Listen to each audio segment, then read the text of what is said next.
Hello all. Today's video is regarding calling SDV as data center on wheels.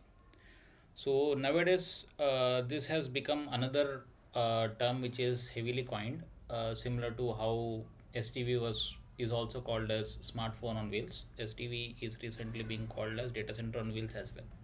So I'll just explain you why that is so.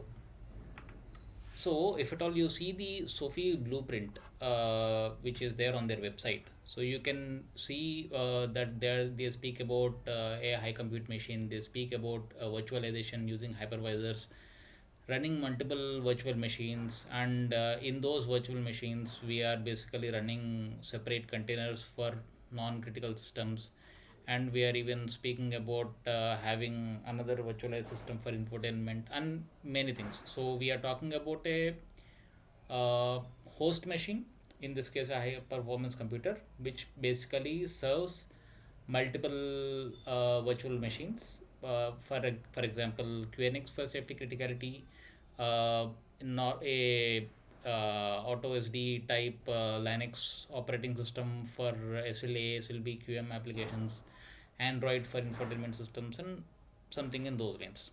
Okay. Now we will try drawing parallels between the typical data center and the one with respect to the HPC of the SDV over here.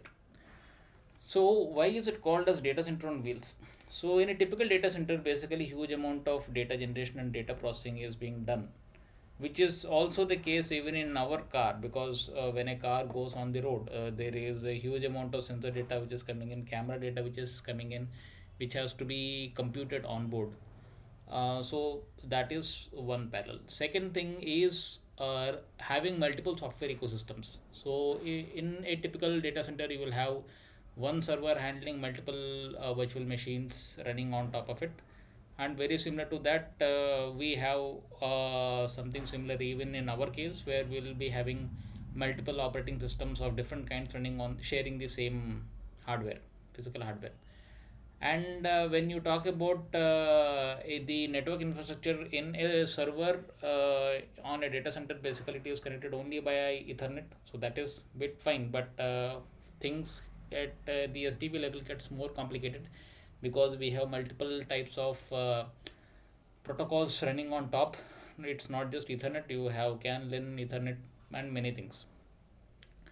And we have virtualization and orchestration in both the cases. So we have the mixed criticality orchestration at the SDV level, and in a typical data center we have orchestrations based on Kubernetes or something in those lines. Similarly, you we have similar to how there are security updates and patches with respect to the data centers. We have the OTA updates, we have the CI/CD pipelines and other things also, the same kind of thing which is there even for an SDV. And apart from that, even proper security standards has to be maintained on top, so that the systems are secure enough. So this is another parallel between the data center and the requirement for the HPC of SDV. Now, the same thing which I spoke. So if at all you take, these are the aspects. For each aspect, we are basically drawing a parallel between the data center and the SDV. So we have the server racks over here. We have not just one category of it. We have HPC, CCUs, GPUs, many things. And yeah, the server sensor data, similar to how transactions happen, the softwares. So the another thing is, in a typical data center you have software which is not that safety critical, but here we are dealing with safety critical systems. So the control systems and others, they have to work perfectly. Similar to that, as we spoke earlier, it is with respect to the networking, it is with respect to the CI/CD updates, and with respect to security and other things. On top of this, SDB has its own additional challenges, which is not present in a data center. And similarly, there are extreme level of sophistications in data center, which is anyways not the case in SDB. So every field has its own difficulties, and some not so difficult situations as well. So let's talk about some of the complexities which SDV brings in because of this particular architecture. So the first architecture is the systems which are running on this particular HPC of the SDV, they should be as real time as possible. So that is the first requirement. Second requirement is like in a data center, basically you have the racks stored in a secure location, and you basically have the climate control, the temperature controlled environment over there. But that is not the case in an SDV vehicle, because you basically have a vehicle which is on the road, and this particular vehicle could be in any geographical location. So the climate, temperature, many things changes.